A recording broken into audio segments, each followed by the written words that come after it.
Exercice 6. Le tableau périodique des éléments, appelé aussi tableau de Mendeleïev, est un tableau qui rassemble tous les éléments chimiques que l'on connaît actuellement.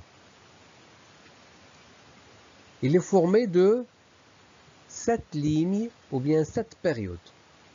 Donc on a la première période, on a l'hydrogène et l'hélium. La deuxième période,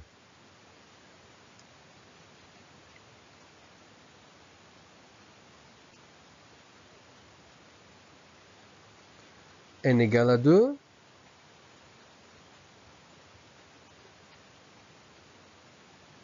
La troisième période, n égale à 3.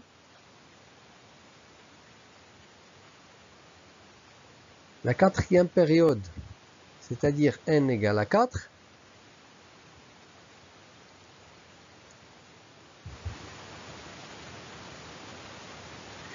Et puis 5, 6 et 7. Alors, dans une période, ou bien dans une ligne, Z augmente d'une unité en passant de la gauche vers la droite. Donc, dans la deuxième ligne, par exemple, ici, nous avons Z égale à 3, on passe à Z égale à 4, Z égale à 5, 6, 7, 8, 9, 10, et ainsi de suite. Et puis on passe à l'autre période, et on continue. 11, 12, 13, 14, et on va jusqu'à 18, et on continue 19, et ainsi de suite. Le tableau est formé également de 18 colonnes, ou bien 18 groupes. Donc une colonne, c'est un groupe. Nous avons ici, c'est écrit là, groupe. Donc nous avons le groupe 1, c'est cette famille-là. La deuxième famille, ou bien le deuxième groupe, elle est là. Le troisième groupe, le quatrième groupe, et ainsi de suite. Le deuxième groupe, le 13e, et puis le 18e groupe.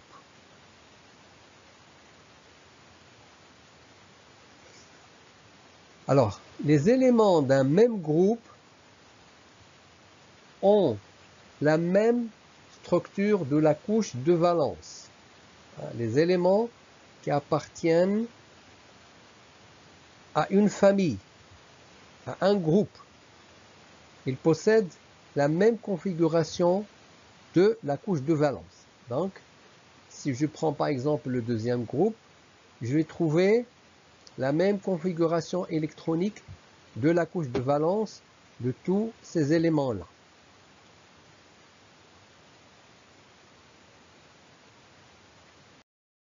De manière schématique, on peut subdiviser le tableau périodique en 3 blocs.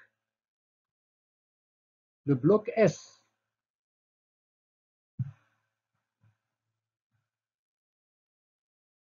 Le bloc S en jaune, il contient 2 groupes, 2 colonnes. Pourquoi on l'appelle groupe S? Parce que les éléments qui appartiennent à ces 2 groupes-là, leur configuration électronique se termine par NSX, avec X qui peut prendre la valeur 1 ou 2. Donc si on est dans le premier groupe, tous ces éléments-là, leur configuration électronique se terminera par NS1, selon la valeur de N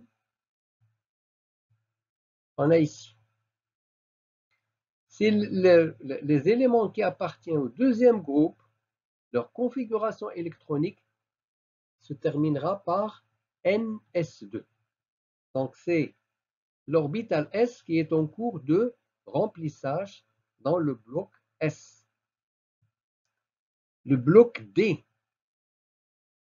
Le bloc D contient 10 colonnes, 10 familles. L'orbital atomique qui est en cours de remplissage dans le bloc D, c'est n-1 D. Je prends un exemple. Si on est dans la 4e période, cet élément-là va avoir la configuration électronique, c'est-à-dire la configuration électronique se terminera par 4s2, 3d1. 4s2, 3d2, 4s2, 3d3, 4s2, 3d4, 4s2, 3d5, 4s2, 3d6, 4s2, 3d7, 4s2, 3d8, 4s2, 3d9 et 4s2, 3d10. Donc c'est l'orbital n-1d qui est en cours de remplissage pour tous les éléments qui appartiennent à ce bloc D.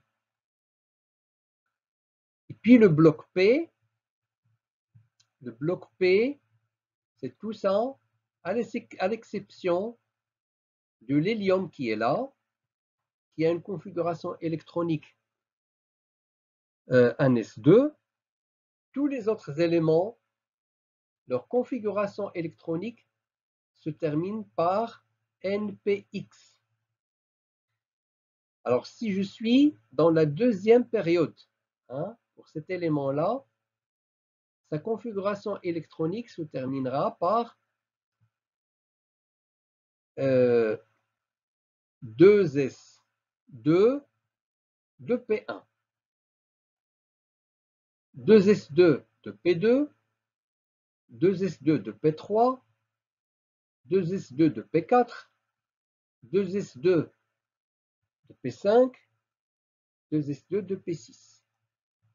Si on est dans la 3e période, n égale à 3, on va avoir 3s2, 3p1, 3s2, 3p2, 3s2, 3p3, 3s2, 3p4, 3s2, 3p5, 3s2, 3p6.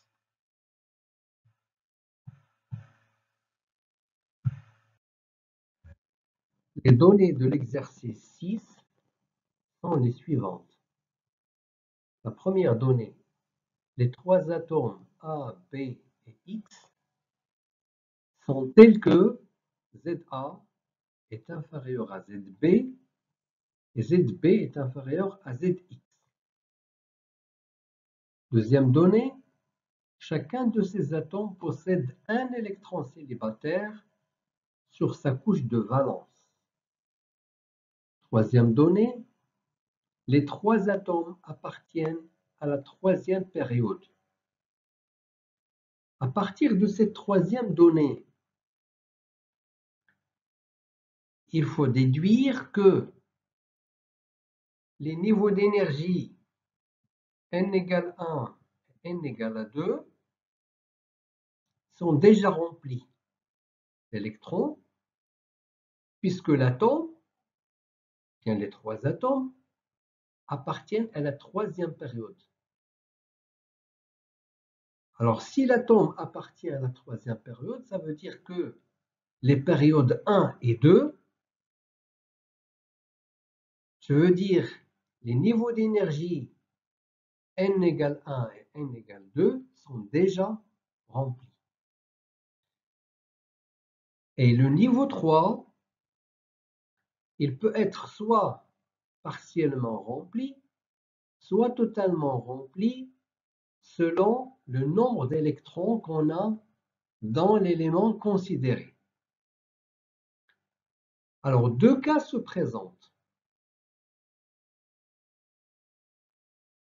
Le premier cas, L'élément peut appartenir au bloc S. Alors, si l'élément appartient au bloc S, il va avoir la configuration électronique 1s2, 2s2, 2p6, 3sx, avec x qui varie entre 1 et 2. C'est-à-dire, soit on va avoir 3s1, soit 3s2.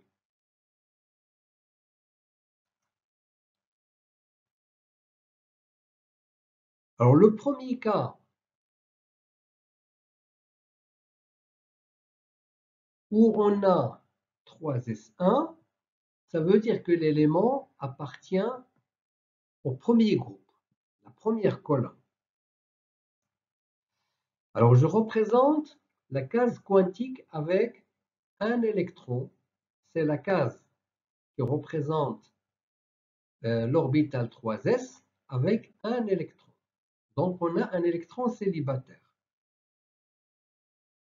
Le deuxième cas,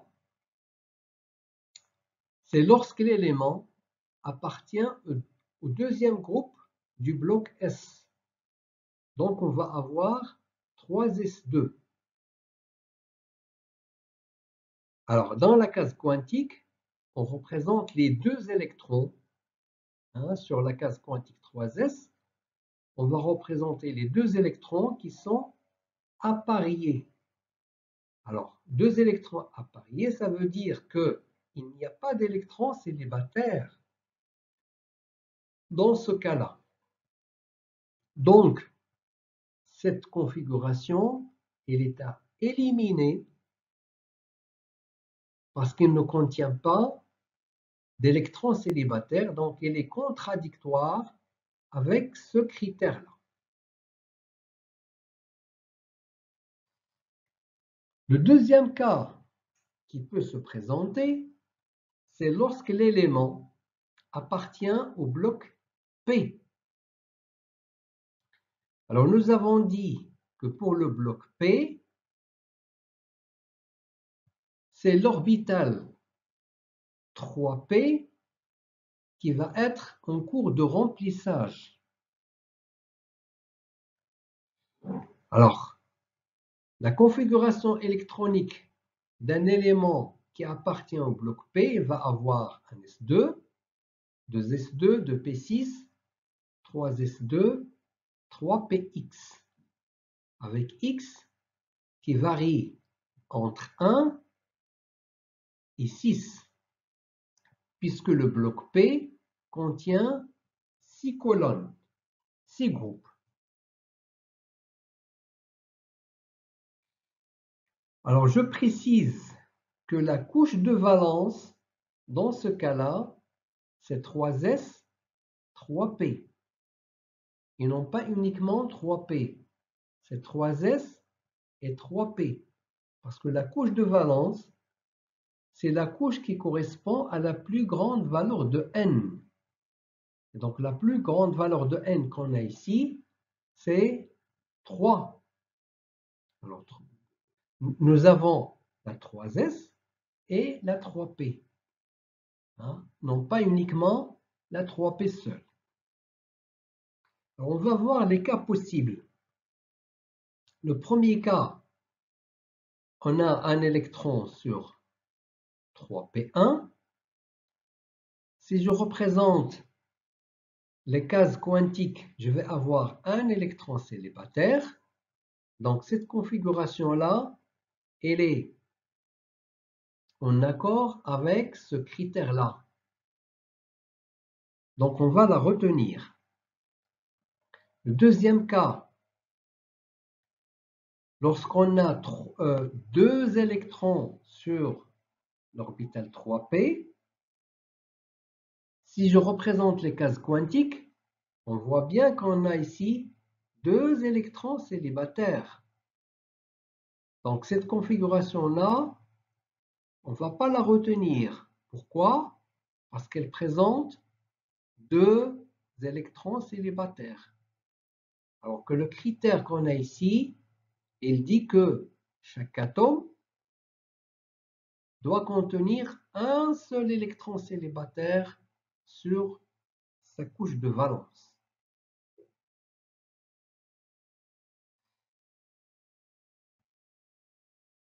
Donc, on va éliminer cette configuration. On passe à la suivante.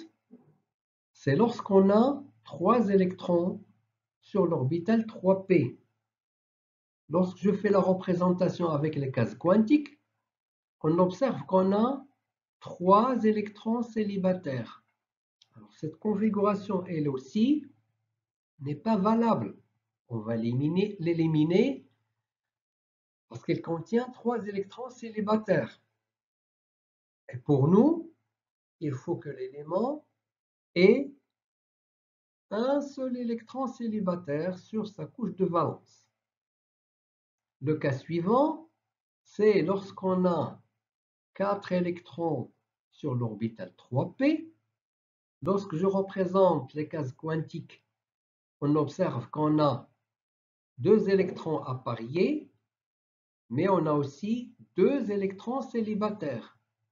Donc cette configuration, elle aussi, n'est pas valable. On va l'éliminer. La suivante, c'est lorsqu'on a 3p5. Alors ici, nous avons un électron célibataire. Alors, ces 2 électrons sont appariés et ces 2 électrons sont appariés. Donc cette configuration, elle est convenable. La dernière, c'est lorsqu'on a 6 électrons sur l'orbital 3p. Alors, en représentation avec les cases quantiques, on voit bien que dans cette configuration-là, il n'y a pas d'électrons célibataires. Donc, c'est une configuration qui ne convient pas. On va l'éliminer. Donc, en fin de compte, nous avons 3 configurations à retenir. La première, c'est 1s2, 2s2, 2p6, 3s1. La deuxième, 1s2, 2s2, 2p6, 3s2, 3p1. Et la troisième, 1s2, 2s2, 2p6, 3s2, 3p5.